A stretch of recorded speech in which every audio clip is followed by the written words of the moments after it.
देखिए, आज कांग्रेस से पलायन जारी है क्योंकि पाप का घड़ा इनका भर चुका है और अब उनकी पार्टी में कांग्रेस में ज़्यादा लोग रुकने के लिए तैयार नहीं।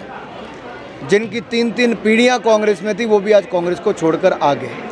ये अपने आप में दिखाता है कांग्रेस का संकट बढ़ता जा रहा है और राहुल गांधी जी अपनी पार्टी को बचा नहीं पा रहे।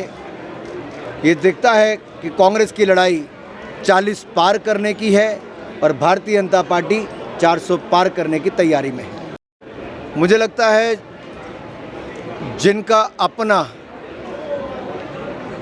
परिवार पार्टी सारी भ्रष्टाचार में डूबी हुई है, वो जब दूसरों पर पत्थर फेंकते तो लोग उन पे हंसते हैं, क्योंकि ये जो इंडिया अलायंस है उसमें एक से एक बड़ा भ्रष्टाचारी बैठा है।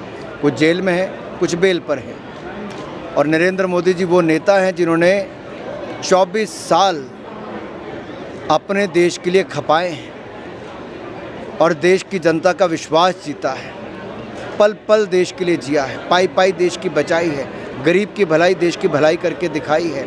और इसीलिए तो दुनिया भर के निमंत्रण अभी से आने शुरू हो गए कि मोदी जी तीसरी बार प्रधानमंत्री बनकर आएंगे तो इन बड़ी मीटिंगों में भाग भी लेंगे और शांति वार्ताओं में भी भाग लेंगे। मुझे लगता है कुछ लोग भ्रम और भय फैला रहे हैं। उनको पता है कि भारतीय जनता पार्टी को एक बार फिर पूर्ण बहुमत मिलेगा, लेकिन मेरा सवाल ये है कि हमें 2 बार पूर्ण बहुमत मिला। हमने तो बाबा साहब के जो संविधान है उसका मान सम्मान मोदी जी ने बढ़ाया, शीश झुकाकर कहा सबका साथ सबका विकास करूंगा। संविधान दिवस मोदी जी ने बनाया। पंचतीर्थ बाबा साहब अम्बेडकर की दीक्षा भूमि, शिक्षा भूमि, जन्मभूमि, चैत्य भूमि और महापरिनिर्वाण भूमि में बनाया। अब राष्ट्रीय अवकाश भी उनके जन्मदिवस पर घोषित किया। मान सम्मान भारतीय जनता पार्टी ने बाबा साहब अम्बेडकर को दिया।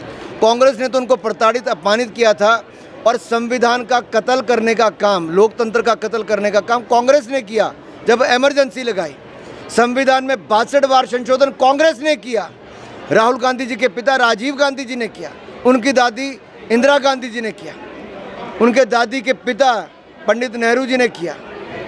इनके परिवार और पार्टी ने ही संविधान में संशोधन भी किया और अपमानित, प्रताड़ित और बाबा साहब अम्बेडकर को चुनाव हराने का काम भी किया। मैं इतना ही कहूँगा कि अगर सबसे बड़ी नौटंकी करने वाले, झूठ बोलने वाले, भ्रष्टाचार करने वाला दल अगर देश ने पिछले 75 साल में कोई देखा है तो उसका नाम आम आदमी पार्टी है। जो कहकर आए थे भ्रष्टाचार के खिलाफ आंदोलन करेंगे, आज भ्रष्टाचार के दलदल में है। उनके स्वास्थ्य मंत्री, शिक्षा मंत्री, जेल मंत्री, उनके उप मुख्यमंत्री, शराब मंत्री और मुख्यमंत्री सभी जेल में हैं और अब कोई ना कोई बहाना ढूंढ रहे हैं बेल लेने का। जेल से बेल कैसे मिले उसके लिए क्या क्या बहाने ढूंढे जाएं, क्या नौटंकी की जाए। कभी कोई पर्ची पड़ता है, कभी कोई दूसरा कारण बताता है। देश अब आम आदमी पार्टी का असली चेहरा और केजरीवाल जी का असली चेहरा जान चुका है।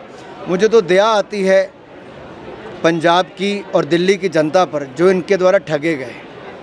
मुझे तो थोड़ा दुख होता है अन्ना हज़ारे जी पर, जो कभी इनके साथ बैठे रहे, आज वो भी अपने आप को ठगा हुआ महसूस करते हैं। कितनी शर्म की बात है, कितना झूठ बोला इन्होंने, कितना देश को ठगा है। देश इनको कभी माफ़ नहीं करेगा।